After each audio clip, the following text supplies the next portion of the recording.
गर्मियों की एक खामोश शाम थी। असर की अजान को कुछ ही देर गुजरी थी। सूरज आहिस्ता आहिस्ता ढल रहा था और इसकी सुनहरी रोशनी मिट्टी की गलियों पर फैल रही थी।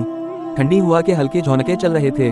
कहीं बच्चे खेलते हुए शोर मचा रहे थे, कहीं लोग अपने मवेशी वापस बाड़ों की तरफ ले जा रहे थे।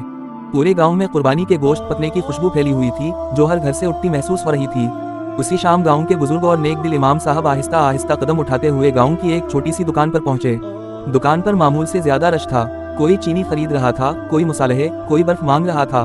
दुकानदार जल्दी जल्दी लोगों को सामान दे रहा था। इमाम साहब खामोशी से एक तरफ खड़े हो गए।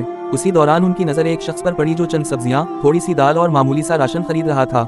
इमाम साहब ने हैरत से उसकी थैली की तरफ देखा, फिर मोहब्बत भरे लहजे में पूछा, बेटा खैर तो है, घर में कोई बीमार है क्या? वो शख्स चौंक गया। इसने फौरन हल्की सी मुस्कुराहट अपने चेहरे पर सजाई और बोला, नहीं इमाम साहब, सब खैरियत है। इमाम साहब ने दोबारा उसके सामान की तरफ देखा और धीरे से बोले, आज के दिन किसके घर दाल बनती है?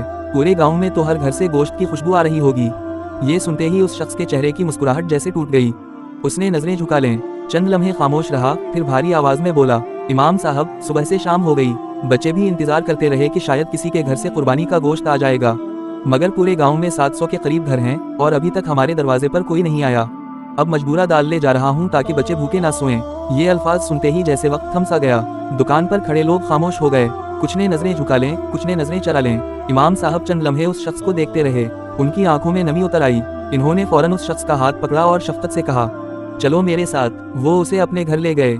सहन में कुर्बानी का गोश्त रखा हुआ था। इमाम साहब ने अपनी हैसियत के मुताबिक अच्छा सा हिस्सा निकाला और उस शख्स के हवाले कर दी। वो शख्स बार बार शुक्रिया अदा कर रहा था, मगर इमाम साहब के चेहरे पर खुशी के बजाय अजीब सी उदासी थी।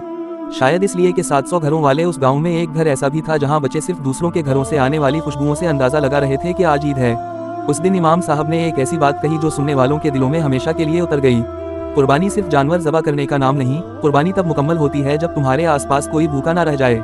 आज भी जब ईद आती है, बाजार सजते हैं, जानवरों की कीमतों पर बहस होती है, तस्वीरें बनाई जाती हैं, तो ये वाकया इंसान को अंदर तक झंझोड़ देता है। क्योंकि साल में ये चंद दिन ऐसे होते हैं जिनका इंतजार वो लोग भी करते हैं जिनके घरों में महीनों गोश्त नहीं पकता।